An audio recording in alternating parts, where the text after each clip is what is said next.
साथियों नमस्कार। Real news channel में आपका हार्दिक स्वागत है।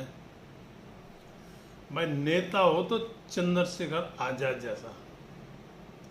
एक वीडियो वायरल हो रही है जिसमें चंद्रशेखर आजाद कहते हुए सुनाई दे रहे हैं कि जब कांवड़ यात्रा 10 दिन लगातार चलती है तो दुकानें, अस्पताल, रास्ते सब बंद हो जाते हैं और किसी के आस्था के पीछे सब सहते हैं ना, तो जब वहाँ दिक्कत नहीं है तो ईद पर अगर 20-25 मिनट नमाज होती है तो उससे क्यों दिक्कत है? उसके लिए कहते हैं कि होने नहीं देंगे। भाई क्यों नहीं होने देंगे? क्या एक ही धर्म का देश है क्या? जब देश का संविधान सभी धर्मों का बराबर सम्मान करता है तो कावड़ से दिक्कत नहीं तो ईद की नमाज से दिक्कत क्यों? और वो साथ में कहते हैं कि ये जानते सब हैं लेकिन बोलने की हिम्मत किसी की नहीं है। हिंदू धर्म की आस्था का, देश सबकी धर्मों की आस्था का सम्मान करता है।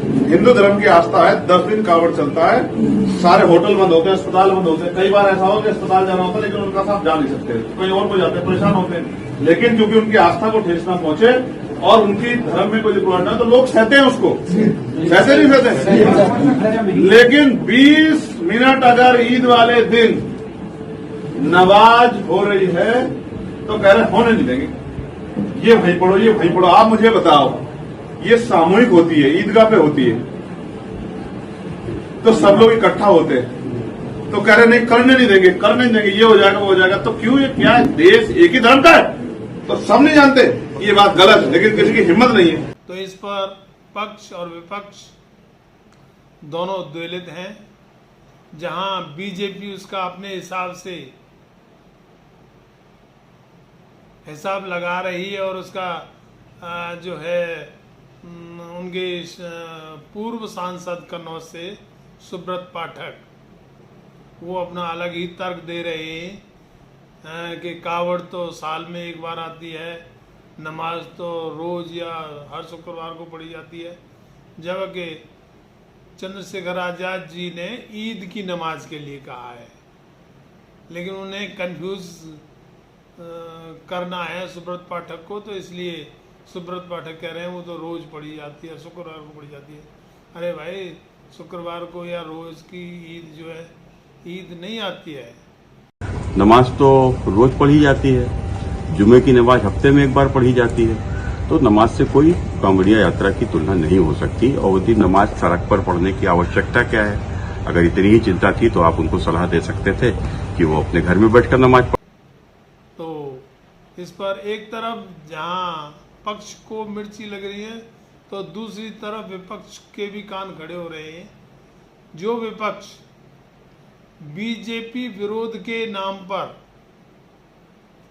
मुस्लिमों के वोट ले लेता है लेकिन उनकी आवाज नहीं उठाता है, वो उनके मुद्दे कभी उठाता ही नहीं, क्योंकि वो समझता है कि बीजेपी का विरोध करो तो मुस्लिमों को तो अपने आप मिल जाते हैं, इसलिए वो कभी मुद्दा नहीं उठाता।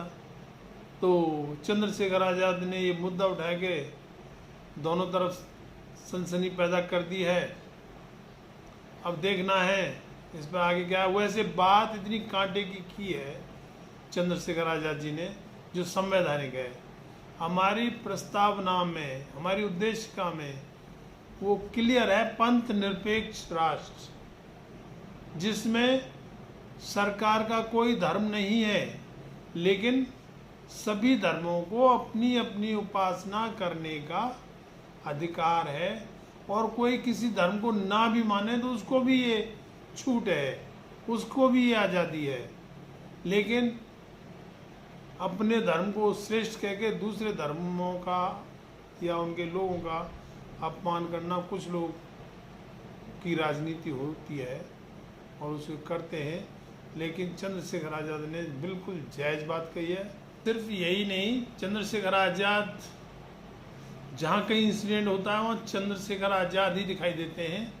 लोकसभा चुनाव में तो सपा, कांग्रेस और इंडी गठबंधन जो है बड़े जोर शोर से संविधान बचाना है, हम आरक्षण बचाएंगे, हम संविधान बचाएंगे, लेकिन अब जगह जगह इतनी वारदात हो रही है और पार्लियामेंट से बाबा साहेब की मूर्ति को हटा दिया गया है, लेकिन संविधान बचाने वालों की जुबान पर चूं तक नहीं आ रही। उनका कोई मतलब नहीं है इन चीज़ों से। संविधान बचाने के नाम पर वोट लेके अब जनता कह रही है वो तो फरार हो गई। विपक्ष जो है जनता के मुद्दे पर जनता से फरार है, लेकिन चंद्रशेखर आज़ाद वहाँ भी। और अगर पुलिस वालों की ड्यूटी और उनकी वेतन विसंगति की आवाज़ उठाएंगे तो चंद्रशेखर, कहीं कोई इंसिडेंट होगा तो चंद्रशेखर।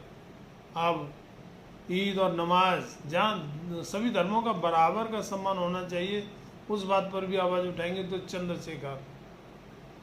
बाबा साहेब की मूर्ति के लिए अगर पत्र लिखेंगे राष्ट्रपति को तो चंद्रशेखर। तो नेता ऐसा होना चाहिए, नोट के गलत फहमी और भ्रम फैला के वोट ले लो और उसके बाद में गायब। ऐसा नहीं होना चाहिए। पोस्ट अच्छी लगी हो तो चैनल को सब्सक्राइब करें, लाइक करें, कमेंट करें। धन्यवाद। जय भीम।